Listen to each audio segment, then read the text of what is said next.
It is the greatest mystery in modern aviation history. On March 8, 2014, a Boeing 777 with 239 people on board took off normally from Kuala Lumpur International Airport before seemingly vanishing without a trace shortly afterward. Even years later, the aircraft still has not been found, and everyone continues to wonder what really happened to this plane. The case was so incredibly mysterious that the wildest theories spread like wildfire. Was Flight MH370 abducted by aliens? Was it swallowed by a black hole? Or was the aircraft secretly shot down over a military base?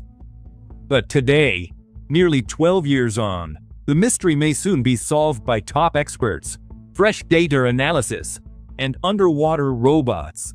Only one final piece of the puzzle is missing: the wreckage itself. In this video, we will show you why the disappearance of Flight MH370 was probably not an accident, how investigators reconstructed its trajectory, and why the latest search operation for the wreckage represents the best chance to date of fully uncovering the truth in this case. To understand why we are now almost certain the mystery is about to be solved, we first need to go back to the exact moment the plane disappeared. Flight MH370 took off from Kuala Lumpur completely normally and was bound for Beijing. In the cockpit, veteran Captain Zahari Ahmad Shah, 53, and young co-pilot Fariq Abdul Hamid. Everything proceeded normally until the aircraft reached the edge of Vietnamese airspace at 1:19 a.m. In a final radio exchange, Malaysian Air Traffic Control officially handed the flight over to Vietnamese control. And this is where the crucial detail comes in, the one investigators now consider the central piece of the puzzle. In just 90 seconds, as the plane left Malaysian airspace before contacting Vietnam ATC, right then everything was sealed for good. Transponder manually off, leaving plane invisible to civilian air traffic control. This kind of thing does not happen because of an accident or an onboard fire. It was a deliberate human act. Someone in the cockpit wanted to disappear precisely in this brief blind spot. Military radar helps reconstruct what happened next. The Boeing 777 made a sharp turn, crossed back over Malaysia, then precisely followed the borders between Thai and Malaysian airspace.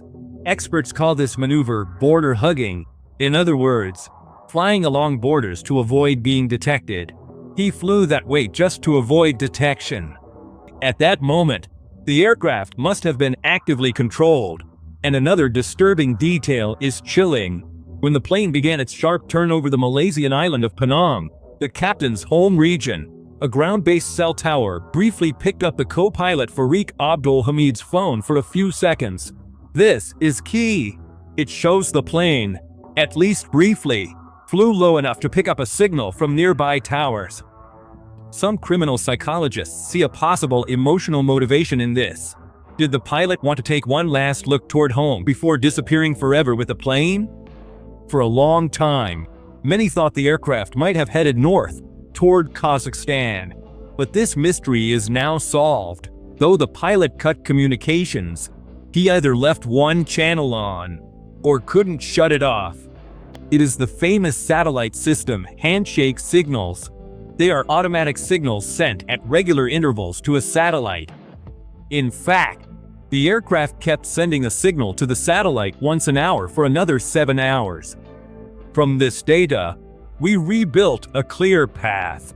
MH370 flew due south toward one of the deepest and most remote areas of the Indian Ocean, until it ran out of fuel. This reconstruction isn't just data, we now have physical proof. For years, nothing turned up at all. Then at last the ocean yielded its first clues ashore. They first surfaced on a beach in Reunion. They found a flaperon, part of the wing. French experts' analysis of the wreckage proved pivotal. The fracture edges were irregular and deformed, which means the aircraft did not attempt a controlled water landing. The Boeing hit the surface of the water at very high speed, with extreme violence. Other aircraft parts, horizontal stabilizer, engine cowling, flat, were later found in Mozambique, South Africa, Mauritius. Why did the plane crash? For years, Investigators split into two camps. The first backed the so-called hypoxia theory. According to this hypothesis, a technical failure would have caused cabin depressurization, everyone on board would have lost consciousness, and the plane would then have continued on autopilot until it ran out of fuel. The second camp suspected murder-suicide. The commander rerouted the plane, then later deliberately crashed it himself. Today, in 2026, nearly everything suggests that's what happened. Evidence against an accident is crushing. An unconscious pilot can't steer a plane in complex zigzags along national borders. He can't manually shut the systems off either. But the clearest evidence came from Captain Zahari's home flight simulator he kept there. Investigators managed to recover deleted data, and what they discovered is chilling. Weeks before the disappearance, the pilot planned, then practiced the route once. It started from Kuala Lumpur, crossed the Strait of Malacca, then went far into the southern Indian Ocean to the exact spot where the fuel would have run out. It was a dry run for mass murder. The pilot reportedly had depression and marital troubles too. By now, we can say with high confidence that Flight MH370's disappearance was deliberate. The mystery isn't how the plane vanished, but where it now lies exactly. And this brings us to today, and perhaps to the greatest hope this case has ever had. After years of interruption, the search for the wreckage has resumed since 2025. The American company Ocean Infinity has entered into a new agreement with the Malaysian government. This agreement is based on the no cure, no fee principle. This means the company will be paid about $70 million, but only if it actually finds the wreckage. In other words, the entire financial risk rests with the company, and Ocean Infinity would never have accepted such a condition if it were not almost completely certain it could find the aircraft. To succeed faster, the company greatly boosted its capabilities and resources overall, instead of using ships towing sonars behind them. As in previous searches, it now deploys the most advanced technology in the world. The new Armada 8,605 research vessels carry a whole fleet of autonomous underwater vehicles, the famous Huggins 6000. These futuristic robots operate completely independently down to depths of 6,000 meters. But the real breakthrough comes from their new technology, the ISIS sonar.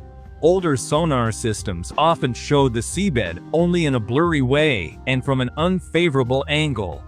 The images looked a bit like a flashlight shown into fog. If the wreckage were behind rocks or inside a fault, a conventional sonar would never have been able to detect it. But the ISIS sonar changes everything because it provides almost photorealistic images of the seabed, to the point of making even the smallest details visible. Thanks to what are called drift analyses, that is, the study of ocean currents in relation to the debris found so far, along with new calculations, the search area has now been narrowed down to a key zone between 34 and 36 degrees south latitude. Within this 15,000 kilometers squared area lies Broken Ridge, a submarine range with canyons, volcanoes. It is considered one of the most difficult underwater terrains to explore in the world. And with the technology used so far, there was practically no chance of finding anything there. Picture a seafloor as rugged as the Alps, but lying several thousand meters down below us. Extinct volcanoes, sheer cliffs, and deep trenches as vast as Grand Canyon. And that is exactly what caused problems during previous searches. Older sonars were dragged through the water at the end of long cables and simply passed over these deep fissures. If the wreck slipped into one of these fissures, it stayed unseen. Thanks to ISIS sonar technology, the autonomous robots can now scan the area meter by meter. They can even dive directly into every canyon and every crevice.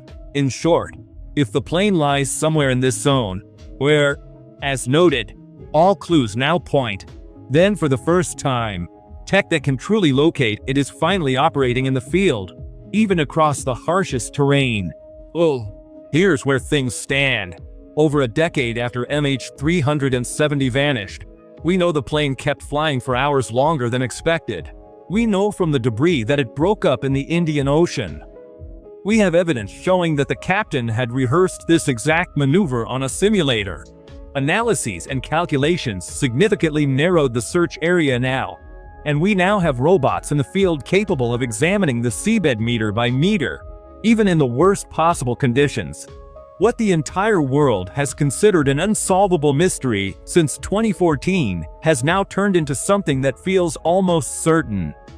That is why many experts are convinced it is no longer a question of whether the aircraft will be found, but only when one of the Hugin robots discovers the wreckage. And what do you think? Will we finally see the long-awaited images from the bottom of the ocean in the coming months? And what is the craziest theory you've heard about this disappearance over all these years? Tell us in the comments. If this video helped, please like and subscribe. See you next time, bye.